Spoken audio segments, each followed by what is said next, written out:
नमस्कार दोस्तों, अनोखे कहानी यूट्यूब चैनल पर आपका दिल से स्वागत है। आज मैं आपको सुनाने जा रहा हूँ बिना माँ के बच्चे। बहुत पुराने ज़माने की बात है। एक आदमी अपने परिवार के साथ एक छोटे से गांव में रहता था। जब उसके बच्चे छोटे थे कि तभी उसकी माँ की मृत्यु हो गई। बच्चों के देखभाल के लिए पति को दूसरी शादी करनी पड़ी। कुछ सालों के बाद सौतेली माँ भी 2 बच्चों के माँ बन गई। अब चारों भाई बहन एक साथ रहते थे।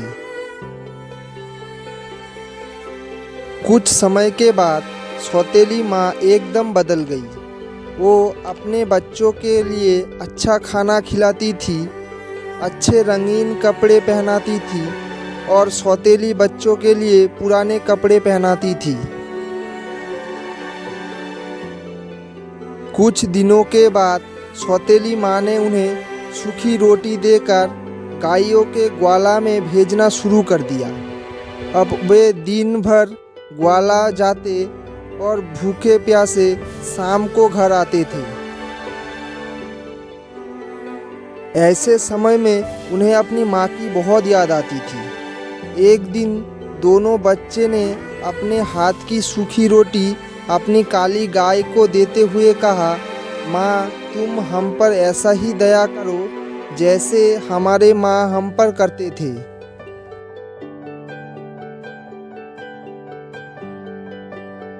इतना कहना था कि तभी गाय के स्तन से दूध निकल आया। दोनों बच्चों ने खुश होकर पेट भर दूध पिया। अब वे रोज रोटी उसे देते और गाय उन्हें पेट भर दूध पिलाती थी। इससे वो खुश रहते थे और उन्हें ग्वाला जाना भी अच्छा लगने लगा। कुछ ही दिनों के बाद सौतेली माँ ने बच्चों के चेहरे में लाली देखी तो आश्चर्य में पड़ गई। उसे अपने बच्चों पर बड़ी दया आई कि वे तो दुबले पतले थे। दूसरे दिन से उसने अपने बच्चों को भी सूखी रोटी देना शुरू कर दिया।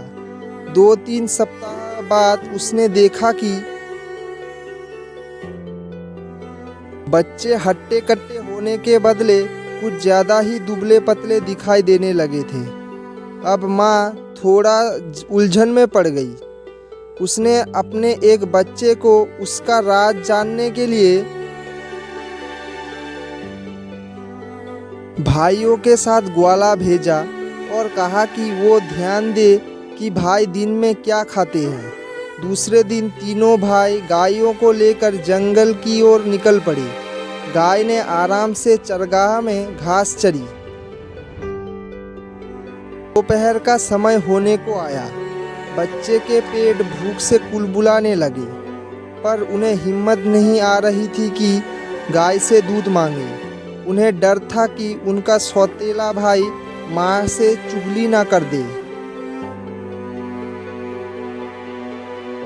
भूख सहन से बाहर होने पर वे भाई से बोले कि हमारी काली गाय हमें दूध देती है, इससे हम अपने भूख मिटाते हैं। ये बात तुम किसी को मत बताना। भाई ने कहा, मैं इस बात को किसी से नहीं कहूँगा, चिंता मत करो। अब दोनों भाई खुश हुए और अपनी रोटी गाय को देते हुए बोले, ओ प्यारी माँ, हम पर ऐसे ही दया करो जैसे हमारी माँ करती थी।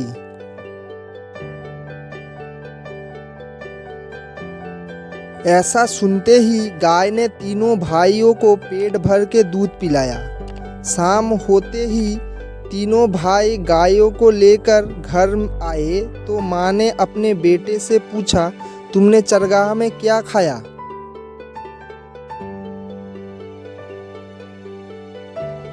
बेटे ने कहा, हमने वही खाया जो तुमने हमें दिया था। वो तो ऐसा भी नहीं था जैसे खाना कुत्तों को मिलता है। ऐसा सुनकर माँ को बड़ा बुरा लगा। दूसरे दिन उसने भाइयों के साथ बेटी को भेजा और कहा कि वो ध्यान से देखे कि दोनों भाई क्या खाना खाते हैं। अब बेटी भाइयों के साथ चरगाह में गई। दोपहर होने को आई। बच्चे को भूख लगने लगी।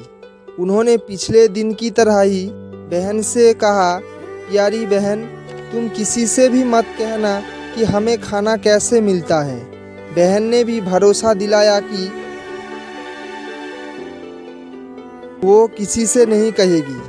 अब भाई गाय के पास गई और अपने हाथ की सूखी रोटी देते हुए बोली, ओ प्यारी माँ, हम पर ऐसे ही दया करो जैसे हमारी माँ करती थी। उस दिन गाय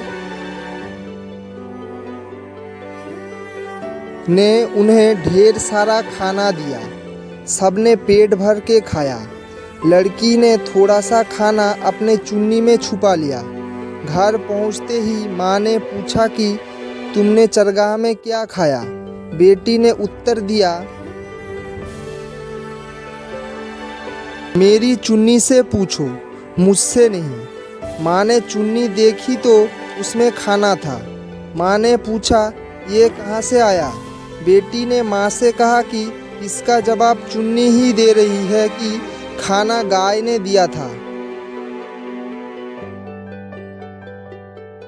ये जानकर माँ को बड़ा गुस्सा आया कि सौतेली बच्चे चरगाह में मज़ा कर रहे हैं। उसने उनके काली गाय को मारने की ठान ली। उसने बीमार होने की बहाना किया और वैद्य से कहा कि वो उसके पति से कहे कि बीमारी की वजह काली गाय है। वैद्य ने ऐसा ही किया।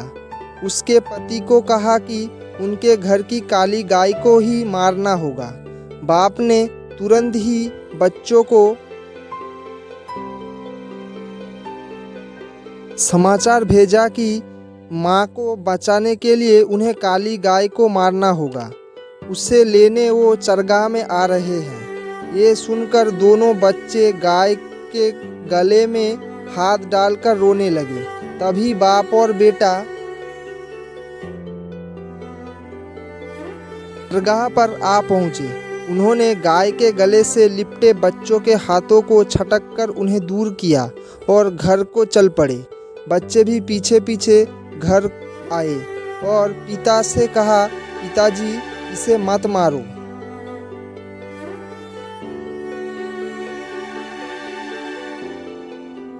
नहीं तो हम फिर से बिना माँ के ही रह जाएंगे। उनके बात पर सबने उनका खिल्ली उड़ाई और गाय को मार दिया गया। इन दोनों भाइयों के आंखों से आंसू बहती रही। वो कुछ भी नहीं बोले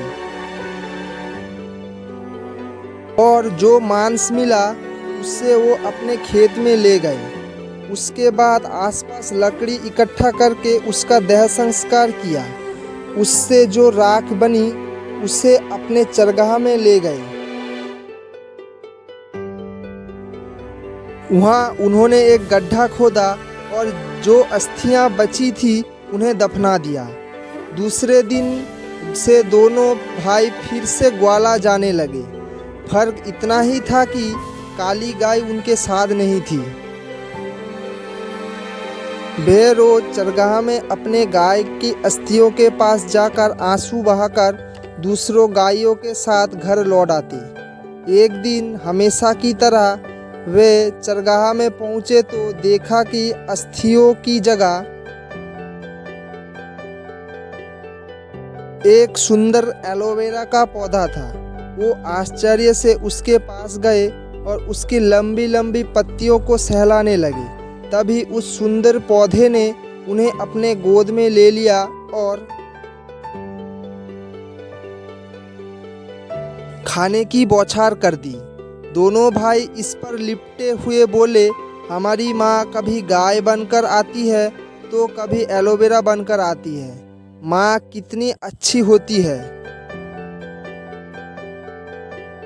कहकर दोनों भाई हंसने लगे। कहते हैं कि उसके बाद वो दोनों भाई अपने सौतेली माँ के पास नहीं गए। उस एलोवेरा ने ही उनका पालन पोषण किया और उन्हें बड़ा बनाया। तो दोस्तों, ये थी आज की हमारी कहानी बिना माँ के बच्चे। अगर आपको हमारी वीडियो अच्छी लगी है तो हमारे चैनल को सब्सक्राइब कर देना और हमारे वीडियो को एक लाइक कर देना। धन्यवाद।